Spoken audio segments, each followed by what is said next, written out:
Hello everyone, welcome back to my channel cakes and cookies. तो ये क्या आप देख रहे हैं नोटबुक। आज मेरे पास कोई बाउल नहीं है, कोई प्रीमिक्स नहीं है। मैं आज क्या करने वाली हूँ इस वीडियो में, तो आज मैं इस वीडियो में लेकर आई हूँ एक ऐसी प्रॉब्लम आपके साथ डिस्कस करूंगी जो बहुत से नए होम बेकर्स को होती है। मैं प्रोफेशनल या पुराने होम बेकर्स की बात नहीं कर रही हूँ, उन लोगों को होती है जो नए नए बेकिंग में आते हैं, और उनका सल्यूशन भी लेकर आई हूँ कि उस प्रॉब्लम का क्या सल्यूशन है। तो जब मैं आपके साथ ये प्रॉब्लम बोलूंगी ना आपके सामने, तो आप कहेंगे हाँ, जो भी नए हैं ना वो कहेंगे सही में मेरे साथ तो ये प्रॉब्लम बहुत होती है। तो आज इस प्रॉब्लम का सल्यूशन मैं इस वीडियो में लेकर आई हूँ। तो ये नोटबुक है, इसमें मैंने अभी कुछ नोट नहीं किया है। आपके सामने मैं पहली प्रॉब्लम नंबर 1 लिखूंगी कि OTG में बेक करते समय क्या टेम्परेचर रखना चाहिए।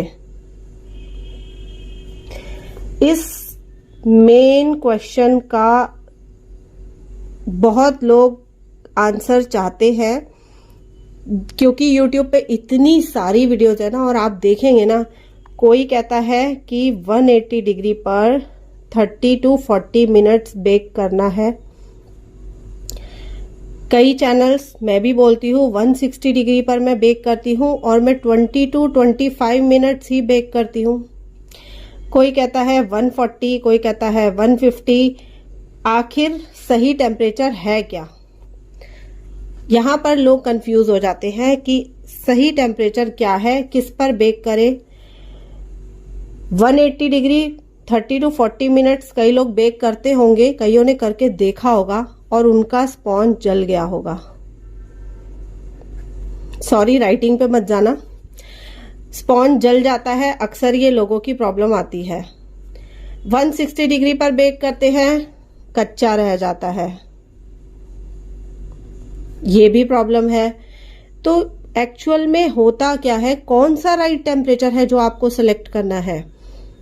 देखिए मैं बताऊं, जो 180 डिग्री 30 to 40 मिनट्स बेक करने के लिए आपको जो सजेस्ट किया जाता है, आपने देखा होगा बड़े बड़े जो प्रोफेशनल बेकर्स होते हैं, अगर आप उनकी वीडियोस को देखते हैं तो वो हमेशा 180 डिग्री टेम्परेचर बताते हैं और 30 to 40 मिनट्स का टाइमर बताते हैं।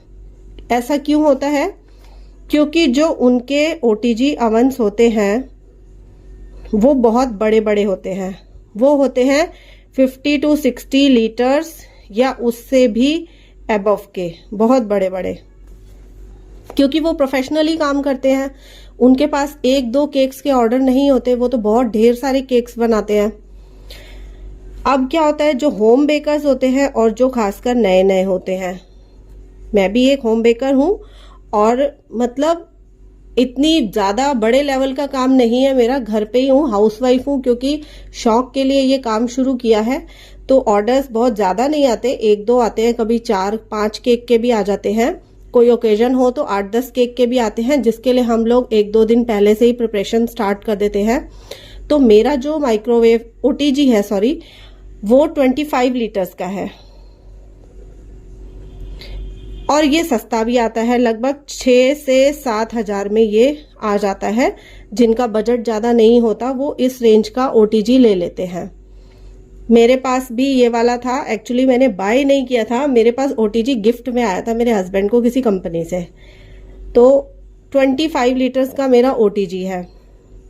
अब क्या होता है, बड़े अवन में जब हम बेकिंग करते हैं तो 180 डिग्री ही टेम्परेचर लगाना पड़ता है, क्योंकि उसको गर्म होने के लिए इतना टेम्परेचर होना चाहिए।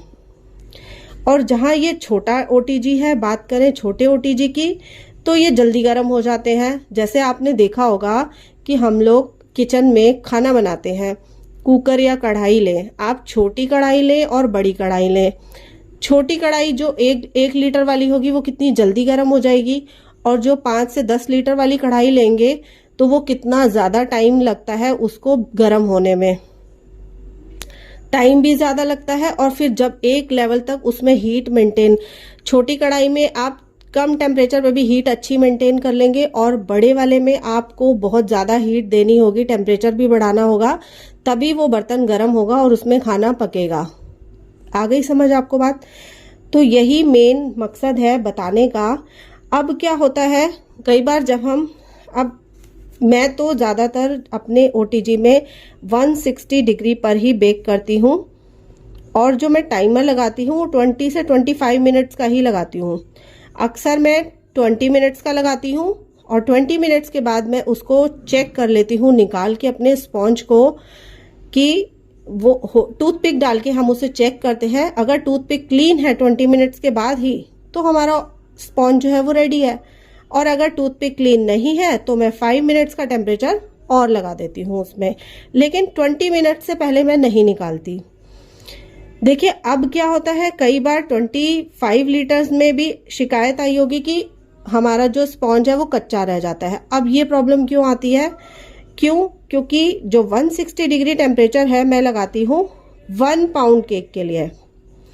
अब अगर हमें 2 पाउंड केक बनाना है, 2 पाउंड का स्पॉन्ज बनाना है, तो क्वांटिटी देखिए डबल हो गई, क्वांटिटी डबल हो गई। और टाइमर अगर कम है, उसको ज़्यादा चीज को बेक होने में ज़्यादा टाइम लगता है। तो कई बार क्या होता है, मैं टेम्परेचर, देखिए ये मैं सब कुछ आपको अपने एक्सपीरियंस से बता रही हूँ। मैंने जो इतने महीनों में, मुझे अभी 1 साल भी नहीं हुआ है, मेरे को 14 नवंबर को मैंने फर्स्ट ऑर्डर अपना बनाया था, बेकिंग का फर्स्ट ऑर्डर दिया था, तो मेरे 14 नवंबर को कंप्लीट हो जाएगा 1 ईयर। ये वीडियो उससे पहले बन रही है, यानी 14 नवंबर 2022 में मैंने अपना फर्स्ट ऑर्डर बनाया था। तो मेरे को भी शुरू में बहुत प्रॉब्लम आती थी, मैं भी वीडियोस देखती थी, 180 डिग्री पे मेरा जल जाता था स्पॉन्ज, अक्सर जल जाता था। कितने स्पॉन्ज ऐसे थे जो मैंने जला डाले। उसके बाद धीरे धीरे टेम्परेचर कम करती रही, कभी टाइमर कभी कैसे। तो ये सब मैं अपने एक्सपीरियंस से आपको बता रही हूँ। तो देखिए 2 पाउंड में क्वांटिटी डबल हो गई, तो मैं कई बार 160 पे ही बेक कर लेती हूँ, लेकिन उसमें मैं टाइम लगा देती हूँ 30 मिनट्स का, और 30 to 35 मिनट्स। सेम ऐसे ही कि 30 मिनट्स बाद चेक कर लेती हूँ। और हाँ, आपको ये भी ध्यान रखना है कि शुरू में जब आप अपने OTG को अंडरस्टैंड कर रहे होते हैं कि मेरा कितने पाउंड का स्पॉन्ज जो है इसमें कितने टाइम में एक्चुअल में बेक हो रहा है, तो आपको, आप जो टाइमर लगाते हैं ना, उससे भी 5-7 मिनट पहले आप अपने OTG पर नजर रखनी शुरू कर दीजिए कि बाहर से सब कुछ दिखता है कि वो बेक होना शुरू हो रहा है, फूल गया है, अब उसकी जो ऊपर की क्रस्ट है वो हल्की सी गोल्डन हो चुकी है, तो आपको समझ आने लगता है, खुशबू अच्छी आने लगती है, तो आप समझ जाते हैं कि अब लगभग हमारा स्पॉन्ज जो है वो बेक हो चुका है। तो आपको 30 मिनट से पहले ही नज़र रखनी पड़ेगी उस पर, यानी 20-25 मिनट्स के बाद आप उस पर नज़र रखिए। आपको लगने लगे कि आपका स्पॉन्ज लगभग तैयार है, तो आप 35 मिनट्स का वेट क्यों करेंगे? आप अपना मेन स्विच बटन ऑफ कीजिए और अपने स्पॉन्ज को बाहर निकालिए और टूथपिक डाल के चेक कर लीजिए। अगर टूथपिक क्लीन निकली है तो यानी आपका स्पॉन्ज रेडी है, और अगर आपकी टूथपिक पे अभी थोड़ा सा चिपक रहा है, देखिए इसी तरह से, अब तो ये बात थी 2 पाउंड के लिए। इसी तरह अगर 3 पाउंड आपको बनाना है, 4 पाउंड बनाना है, तो आप सेम इसी तरह से, अब 3 पाउंड में क्या होता है, और ज़्यादा क्वांटिटी बढ़ जाती है, तो 3 पाउंड में आप 170 डिग्री या 180 डिग्री भी रख सकते हैं। अब मैं ये नहीं कहूँगी, लेकिन आप यहाँ पे ध्यान देने वाली बात है, अगर आपने यहाँ टेम्परेचर बढ़ाया है तो यहाँ पर आप टाइम मत बढ़ाइए। टाइम बिल्कुल सोच समझ के एंड मोमेंट पे बढ़ाना, कि 30 मिनट्स के बाद आप चेक कर लेना कि आपका स्पॉन्ज बेक हो गया है या नहीं। अगर लगता है आपको कच्चा है तो आप 5 मिनट 10 मिनट, जैसे आपको उसकी कंडीशन दिख रही है उस हिसाब से टाइम को बढ़ाएं। एक साथ लगातार टाइम बढ़ा के, कि अगर डायरेक्ट आप 40 मिनट्स 45 मिनट्स का टाइम लगा के और खुद चले जाएं कहीं इधर उधर कि चलो ये तो 45 मिनट्स के बाद बंद हो जाएगा, तो आप आएंगे तो देखेंगे क्या कि आपका जो स्पॉन्ज है वो जल चुका होगा, साइड से भी नीचे से भी। तो आपकी सारी मेहनत हो जाएगी खराब, और आपका जो पैसा भी है वो हो जाएगा बर्बाद। क्योंकि और कई बार अक्सर क्या होता है, होम बेकर्स के पास अर्जेंट ऑर्डर्स आते हैं, कि अभी हमें 2-2.5 घंटे के अंदर ही केक चाहिए, तो उसमें अगर आपने ये गलती कर दी तो फिर से आपको दोबारा स्पॉन्ज बनाना होगा, फिर से 30 मिनट्स का टाइम, फिर उसको ठंडा होने के लिए भी चाहिए, तो आप वो अर्जेंट ऑर्डर पूरा नहीं कर पाएंगे। तो ये बातें आपको बहुत ज़्यादा ध्यान में रखनी होंगी। आप हमेशा ऐसा करें कि स्पॉन्ज जब आप बनाते हैं तो एक कॉपी पेन साथ में रखें। 1 पाउंड का बना रहे हैं तो जब आप एक्सपेरिमेंट में हैं अपने OTG के साथ, तो आप अपना टाइम और टेम्परेचर नोट करें कि मैंने आज 20 मिनट्स का टाइमर लगाया है और मैंने 160 डिग्री पे बेक किया है। ठीक है, तो आप वो नोट कर लेना। अगर आपका इतने में ही आपकी टूथपिक क्लीन निकल आई तो आप उस पर मार्क कर देना कि ये रेसिपी बिल्कुल करेक्ट है। और अगर आपको लगता है कि थोड़ा कच्चा है, 2-4 मिनट 5 मिनट और पकाना है, तो आप उसमें टाइम वहां पर प्लस कर देना और OTG में भी बढ़ा देना, और तब देखना कि उसके बाद आपको और कितना टाइम लगा। तो ये आपको 1 पाउंड 2 पाउंड 3 पाउंड सारे स्पॉन्जेस के साथ एक्सपेरिमेंटिंग में आपको कॉपी में ये चीजें बहुत ज्यादा मतलब इम्पॉर्टेंट है, नोट डाउन करके रखनी है, क्योंकि स्टार्टिंग में ही हमसे ये गलतियां होती हैं। बाद में तो हम लोग जब जैसे जैसे एक्सपीरियंस होता जाता है, फिर तो हमें ये चीजें ऐसे ही माइंड में ही लर्न हो जाती हैं, फिर हमें कहीं भी नोट डाउन नहीं करना पड़ता, ना वो कॉपी खोल के देखनी पड़ती है, हमें खुद से ही वो चीजें याद रहती हैं कि हमने कितना टेम्परेचर लगाना है, कितना टाइमर लगाना है। अब बारी आती है, ये तो थी सारी बातें टेम्परेचर और टाइम की। अब लोग कंफ्यूज होते हैं कि रॉड्स कौन सी ऑन करनी है। लोअर रॉड्स का ऑप्शन होता है उसमें, और अपर रॉड्स का ऑप्शन होता है, और बोथ का ऑप्शन होता है। तो अब यहाँ पर भी सब कंफ्यूज होते हैं कि लोअर, अपर और बोथ कौन सी ऑन करनी है। देखिए दोस्तों, जो ये वीडियो मैं बना रही हूँ, प्लीज ये मैं अपने एक्सपीरियंस से बना रही हूँ, जो मैंने एक्सपीरियंस किया है। मैंने कहीं किसी की थ्योरी नहीं पढ़ी, कहीं कोई रूल्स रेगुलेशंस मुझे नहीं पता है सॉरी तो प्लीज कोई भी प्रोफेशनल्स आके यहाँ पर गलत सलत मत बोलिएगा मेरी वीडियो में। मैं अपना एक्सपीरियंस शेयर कर रही हूँ, आपको इसमें अपना एक्सपीरियंस ढूंढना है। क्या पता आपके OTG में कितना टेम्परेचर सेट आएगा, मुझे नहीं पता। ये मैं अपने OTG की बात कर रही हूँ और उससे एक्सपीरियंस बता रही हूँ। ठीक है, तो मैं जो करती हूँ, देखिए अपर रॉड्स का तो बहुत कम ही मेरे में यूज होता है, ना के बराबर आज तक मैंने कभी नहीं किया है। लोअर रॉड्स में यूज करती हूँ केक स्पॉन्ज बनाने में।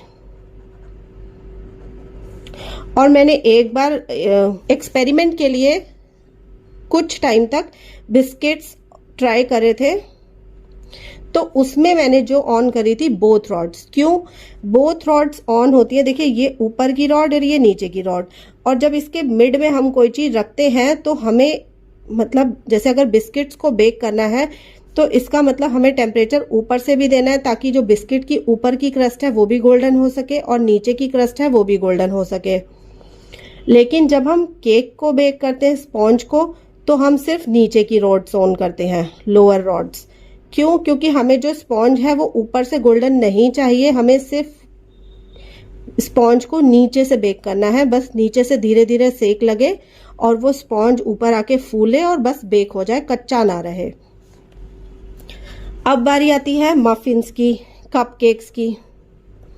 देखिए, कपकेक्स में मैंने जो किया है वो क्या किया है कि मैं वैसे तो 15 से 20 मिनट का टाइमर लगाती हूँ, 15 to 20 मिनट्स, क्योंकि कपकेक्स जो है बहुत छोटे छोटे से होते हैं। अगर हम इसमें 15 मिनट के बाद ही मैं उस पर नज़र रखनी शुरू कर देती हूँ कि मेरे कपकेक जल ना जाएं। और उसके बाद क्या होता है, कपकेक्स कई बार क्या होता है, नीचे से जब मैं पहले नीचे की रॉड से शुरू करती हूँ ऑन करना, और 10 मिनट्स के बाद, आफ्टर 10 मिनट्स, मैं बोथ रॉड्स वाला ऑप्शन जो है ऑन कर देती हूँ। आफ्टर 10 मिनट्स बोथ रॉड्स को मैं ऑन कर देती हूँ बीच में ही। तो कपकेक्स जो है, हाँ, ये वो वाले कपकेक्स जो हम नॉर्मली टूटी फ्रूटी वाले, वॉलनट वाले, इस तरह के कपकेक्स बनाते हैं, जिन्हें हमें ऊपर की क्रस्ट को भी गोल्डन करना होता है। तो मैं बोथ रॉड्स को ऑन कर देती हूँ और बाकी के 5-7 मिनट, जैसे कि उसमें जो भी टाइम लगेगा, उस हिसाब से उनको बेक कर लेती हूँ। तो कपकेक्स जो है हमारे वो ऊपर से भी हल्के हल्के गोल्डन क्रस्ट में आते हैं और नीचे से भी अच्छे बेक हो जाते हैं।